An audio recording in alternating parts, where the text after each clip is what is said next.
Hey guys, it's Yuta and welcome to my room. And this is what happened. So there's a Japanese professional gamer called Tanukana, and she mostly plays Tekken according to her bio.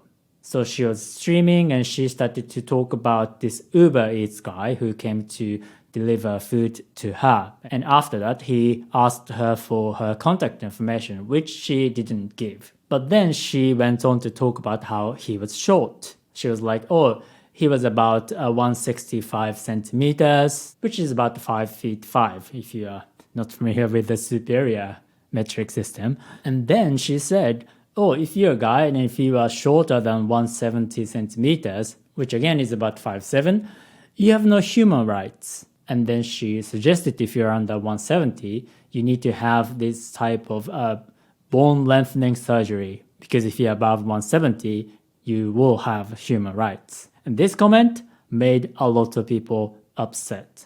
She's not a famous person or anything, and pretty sure most people heard about her because of this controversy. So she tweeted saying, oh, people are calling it hate speech, but that wasn't my intention and I apologize. I was just talking about how I prefer guys who are tall.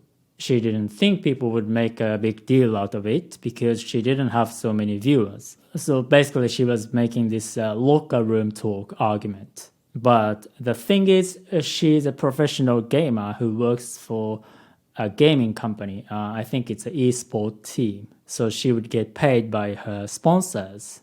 And eventually the company decided to cancel her contract. So she got cancelled, literally. And apparently she didn't think her initial tweets were good, so she deleted them and she posted again a more serious apology. She also had a YouTube channel, which I was able to see actually when I heard this the first time. But now that I checked it, it seems like she deleted all of her videos. So it's as though she just disappeared.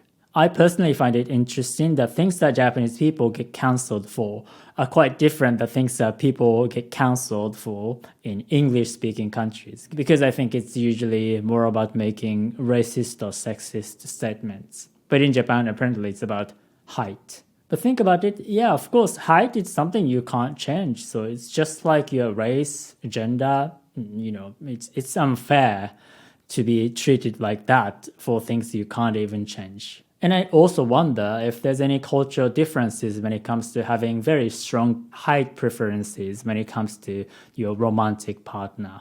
But people seems to be still quite upset. So if you look at her apology tweets, you will see a lot of angry replies, which you can read if you speak Japanese. But if you don't, I will teach you the kind of Japanese that the real-life Japanese people today actually speak, which can be different from the kind of Japanese that textbooks and apps teach you. So click the link and subscribe to my email group, Japanese with Yuta.